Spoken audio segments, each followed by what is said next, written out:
Ყველას მოგესალმებით, ჩემო ძვირფასებო. დღეს მე და თქვენ მინდა ვისაუბროთ საკვებზე დამოკიდებულებაზე.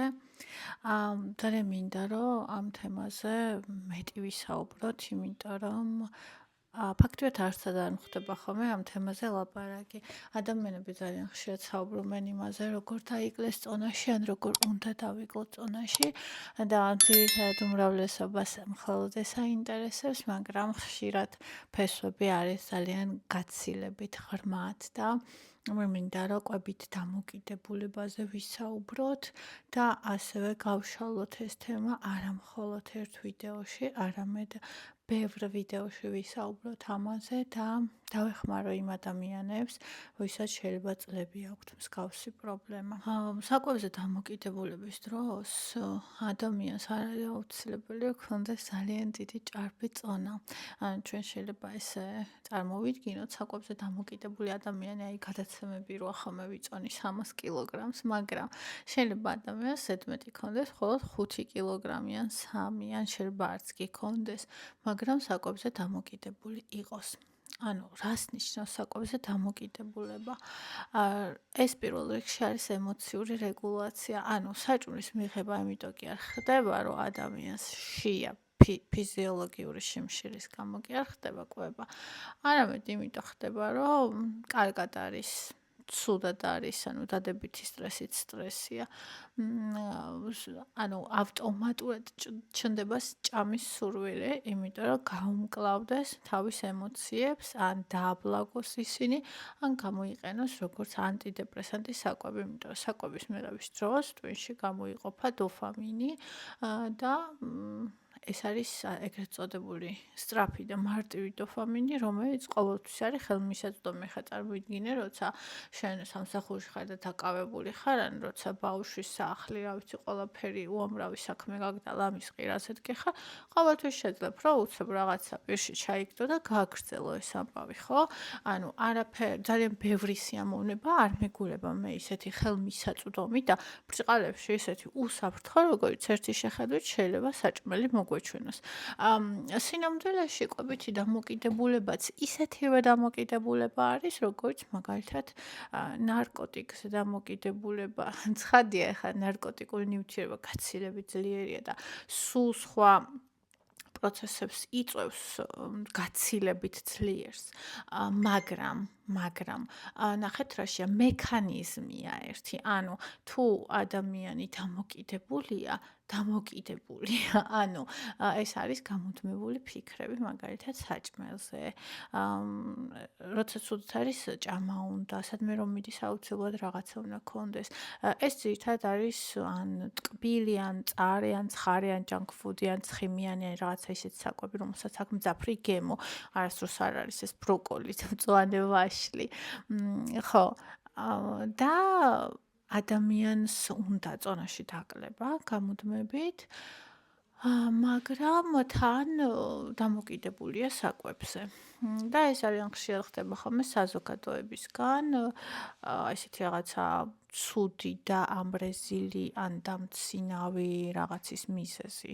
ჯერ საერთოდ მე ვფიქრობ, რომ წონაზე, გარეგნობაზე, ან ემოციურ მდგომარეობაზე, მენტალურ მდგომარეობაზე ადამიანს რო დასცინიან, ეს დანაშაულია. მაგრამ სამწუხაროდ ასეა და მე სწორედ იმიტომ მინდა ამ თემებზე ვისაუბრო, რომ ანუ მაქსიმალურად ბევრმა ადამიანმა გაიგოს, ანუ ვისაც არ ესმის მათაც, ანუ შეიძლება ეს თქვენ ოჯახის წევრს აქვს ასე და თქვენ არ გესმის, ან თუ თქვენ ხართ მაგალითად ამ სიტუაციაში, რომ იცოდეთ, რომ ეს ნორმალურია, ეს არ არის თქვენი ბრალი, ეს არის თქვენი სისუსტე, ეს არის რეალურად მდგომარეობა, რომელსაც სჭირდება მართვა.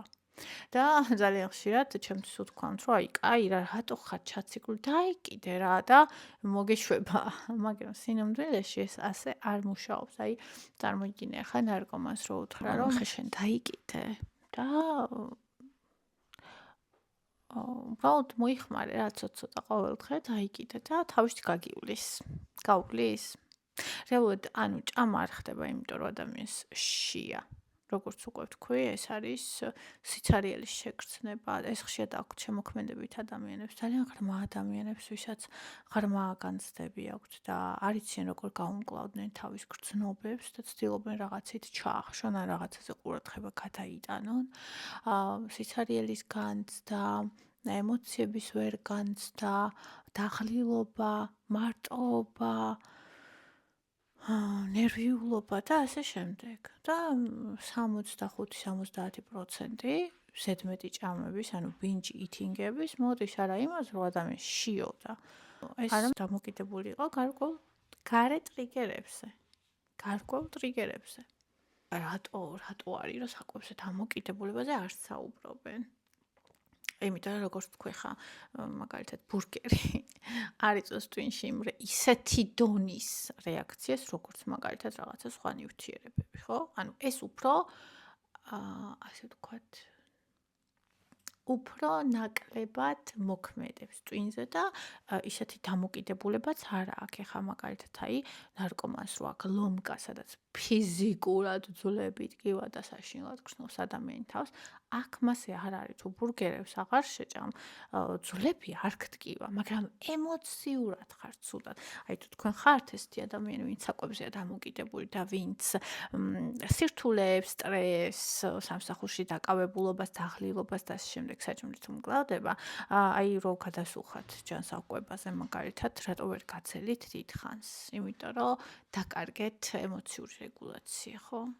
და ანუ კი ეს არ არის ფიზიკური ტკივილი და ეს არ არის ისეთი სირთულის, მაგრამ რეალურად ეს დიდ პრობლემებს იწვევს დროთა განმავლობაში, იმიტომ რომ ჭარბი წონა არის უამრავი დაავადების გამშვები მექანიზმი და რეალურად კიდე რაც უფრო მეტად ემორჩილები, მით უფრო მეტად გითხრებს, ანუ ამას არ აქვს ზღვარი, რომ აი სადღაც რაღაცას მიაღწევ და გაჩერდები, ანუ არასოდეს არ გაჩერდები. ანუ ეს არის, რომ შენ იწყებ კდომას, რეალურად შენში ცხოვრობს მონსტრი, რომელსაც ქვია დამოკიდებულება, შენ კვდები დროთა განმავლობაში და რჩება ის. ანუ ან შენ მას ატყვევებ, აძლევ ოთახს, რომელშიც უნდა იცხოვროს, ციხეს და ზოგჯერ გამოუშვებ ხოლმე წელიწადში 1-2 რომ გული იჯეროს და მერე ისევ უკან შეაბრუნებ, ან კიდე ის ამას არ გიგეთებს, ის არ გატყვევებს, ის ზოგჯერ არ გათავისუფლებს, ის არ გაცოცხლებს, ის გკლავს, ანუ შენი თავიდან შენ გაგდებს და მერე თუ მას დაემორჩილე, აღარაფერი, აი თუ გქონიათ, თუ იცით ადამიანები, ვისაც დამოკიდებულება აქვს, რაც უფრო მეტი დრო გადის, იმ ადამიანისგან აღარ რჩება არაფერი და ბოლოს იმ ადამიანისგან აღარ არის დარჩენილი არაფერი, იქ ცხოვრობს მხოლოდ დამოკიდებულება. და ძალიან დიდი შეცდომა არის, როცა ჩვენ გვინდა რომ დიეტით მოვაგვაროთ ეს პრობლემა. რეალურად პრობლემა დიეტა და საჭმელი არ არის. რეალურად პრობლემა არის გაცილებით ხმა და სხვათა შორის მე ზუსტად წონის პრობლემა იყო ის, რამაც აქ მიმიყვანა და ამ ყველაფერზე დამაფიქრა და აღმომაჩენინა. ანუ ჩემთან მე მაგალითად არასოდეს არ ვიყავი, რომ ამბობენ ხოლმე რომ აი ყოველთვის რაც თავი მახსოვს პუტკუნა ბავშვი ვიყავი და მიძრეკილი ვიყავი სიმსუქნისკენო. მე არასდროს არ ვიყავი სიმსუქნისკენ მიძრეკილი, გამხდარი ვიყავი რომ დავიბადე, გამხდარი ვიყავი რომ ვიზრდებოდი, ისეთი გამხდარი ვიყავი რომ ტიროდნენ, რომ აი არაფერს არ აჭამს და აი და ხუი. მაგრამ მე ვისწავლე ემოციური რეგულაცია საჭმელით, როცა პატარა ასაკში დედა გარდამეცვალა, ბევრმა თქვენგანმა იცის, ვინც ვლოგების არხზე მომყვება, მე არ ვიცოდი როგორ გამეცა და ჩემი ძალიან ღრმა გრძნობები და ეს უდიდესი ტრაგედია, რასაც ბავშვი ვერანაირად ვერ გადაიტანდა, რაღაც უნდა გამოჩენილიყო, რაც დამეხმარებოდა და ჩემო ტვინმა მაშინ ასე გადამარჩინა. რეალურად ეს არის გადარჩენის მექანიზმი. რეალურად ყველა დამოკიდებულება არის გადარჩენის მექანიზმი. ანუ ის გეხმარება იმაში, რომ იმ წუთას ტკივილისგან არ მოკვდე, ან თავი არ მოიგლა. ის იმაზე აღარ ფიქრობს შენ 10 წლის მერე რა დაავადებები დაგემართება ამის გამო. ანუ ის იმ მომენტში ცდილობს გადარჩენას, ხვდებით? მაგრამ მე რო გავიზარდე და უამრავი დიეტა გავაკეთე და უამრავჯერ დავიკერე და ისევ მოვიმატე, ჩემი მთავარი შეცდომა იცით რა იყო? ზუსტად ეგ იყო მთავარი შეცდომა, რა მე მეგონა, რომ დავიკლებდი, უბრალოდ გავყვებოდი ცხოვრებას და წონა იდგებოდა. არა, წონა ყოველთვის მზარდი იქნება, იმიტომ რომ როგორც ყოფილი ნარკომანი არ არსებობს და ყოველთვის ყოფილმა ნარკომანმა იმაზე უნდა იფიქროს ყოველ დილას, რომ დღესაც ყოფილ ნარკომანად უნდა დარჩეს და მოქმედში არ გადავიდეს, სწორედ ასე აქაც ეს დამოკიდებულება, ანუ შენ ყოველდღე უნდა იზრუნო იმ ქცევებზე და იმ რუტინაზე, რომელიც უნდა ააშენო და რომელშიც უნდა იცხოვრო, იმისთვის, რომ ისევ არ დაბრუნდე მოქმედ საკვებზე დამოკიდებულებაში. ხო და ის ვიღაცები რო გეტყვიან, რომ კონტროლი გაუშვი და მე ამან მიშველა, ვინც კონტროლი გაუშვა და ამან უშველა, მას სხვა პრობლემა ქონდა, ხვდებით? და ეს პრობლემა კიდე სხვა არის. ანუ საჭმელზე დამოკიდებულ ადამიანს სხვა პრობლემა აქვს რეალურად. ეს არის დამოკიდებულების პრობლემა და თუ შენ თავს ჩარგავ ქვიშაში და არ აღიარებ, რომ დამოკიდებული ხარ, ვერასდროს გამოჯამრთელდები და ისევ გამეორდები, რომ გამოჯამრთელება ის არ არის, რომ ეს აღარ გაქვს. გამოჯამრთელება ის არის, რომ ეს დაატყვევე და იცი როგორ მართო და როცა გამოუშვებ, როგორ გაასეირნო, როგორ ციხეში საშიში დამნაშავე და მე ისევ უკან როგორ შეუშვა. და ამასთან ერთად, ასეთ მეზობელთან ერთად, როგორ იცხოვრო მთელი ცხოვრება ისე, რომ შენი ცხოვრება არ შეჭამოს ამან, იმიტომ რომ დიდ ძალისხმევას მოითხოვს. იმ მომენტში, როცა ეს ძლიერია და იცი, როდის არის ყველაზე ძლიერი, როცა არის ბევრი აკრძალვები, ძალიან უყვარს ეს, იმიტომ რომ ნახე, ეს სისტემა არის მთელი რა.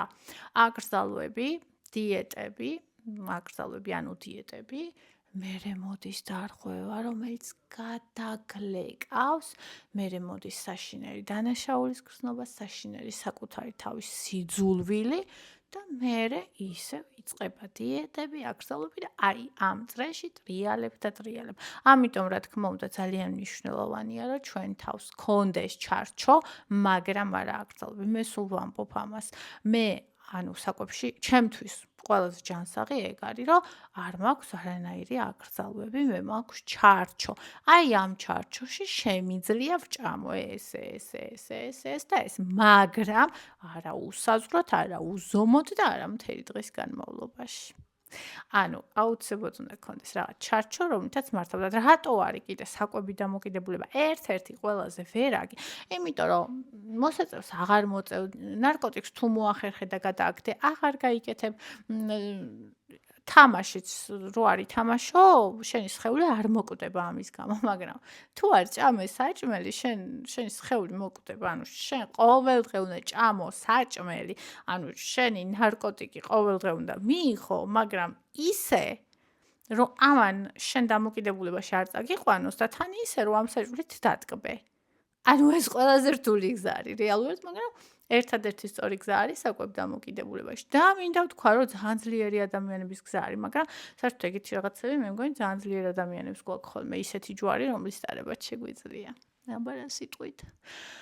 ხო. ხო და შესაბამისად ეს ძალიან მნიშვნელოვანია ვიცოდეთ რა არის, ვიცოდეთ საიდან მოდის და ვიცოდეთ როგორ უნდა ვმართო, როგორ უნდა მოიქცეს სწორად, თუ ეხლა აღმოაჩინე, რომ აი ამ ყველაფერში იყავი.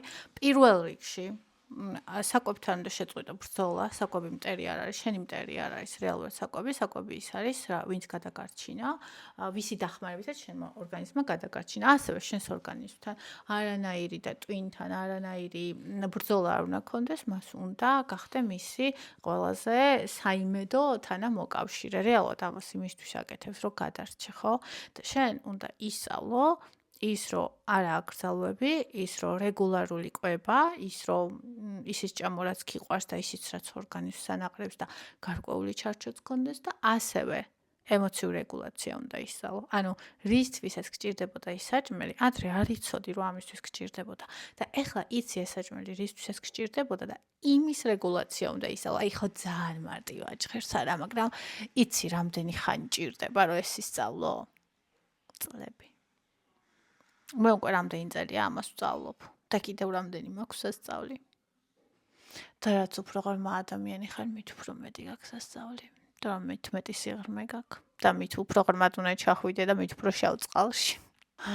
პირველად რა თქმა უნდა შიმშილის და ემოციის გარჩევა უნდა ვისწავლოთ. მე უკვე მაგალითად ძალიან კარგად ვიცი ხოლმე. ადრე ემოციური შიმშილი და ფიზიკური შიმშილი ერთი მეკონა. მაგრამ დღეს უკვე მთელი ჩემი ამ პრაქტიკის განმავლობაში და ამ პრაქტიკის დამსახურებით ძალიან კარგად შემიძლია. ანუ ვთქვა და კი არა, აი დავფიქრდები ხოლმე კი არა რომელია. არამედ უკვე ვიცი ხოლმე ეს ემოციური შიმშილია თუ ფიზიკური შიმშილი. ანუ ვცნობ და ვანსხვავებ ძალიან კარგად. და კიდე რაც ყველაზე მთავარია, რო ცნობ და ასხოვებ, ეგ ერთი საფეხურია. და შიმშილის გამო რო ჭამ მხოლოდ არა ემოციების გამო, აი მაგას კიდე ცალკე სწავლა სჭირდება. როგორ გავამხნევებთ, ხო? თუ საკვები შენ დაუმშვიდებელი გახდა, ეს საერთოდ არ ნიშნავს, რომ სუსტი ხარ, თუ რაიმეზე დამოკიდებული ხარ, ეს საერთოდ არ ნიშნავს, რომ სუსტი ხარ, პირიქით. პირიქით, ძალიან ხშირად პირიქით არასთი ადამიანები საკმაოდ ძლიერები ვართ და ამასთან გამკლავება ნამდვილად შეგვიძლია.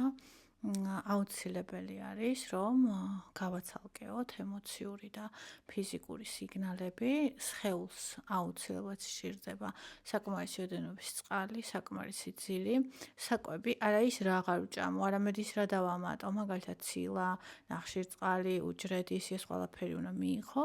კი, ჭამე ის ტკბილეულს, მე ყოველდღე ვჭამ ტკბილეულს, მაგრამ გარკვეული ოდენობით, ხო? ანუ ყველაფერი ჭამე, უბრალოდ გარკვეულ ჩარჩოში და ემოციების განცდის სწავლა დაიწყე. ეს არის პირველი ნაბიჯი არის აღიარება, რომ საკვებზე დამოკიდებული ხარ, იმიტომ რომ ძალიან ბევრს ესირცხვილება. ანუ ეს არ არის სირცხვილი, ეს არის სისუსტე. ანუ ეს არ არის შენი ბრალი. ეს არის მოცემულობა, მაგალითად ადამიანს დიაბეტი რო აქვს, ეს მისი ბრალი არ არის.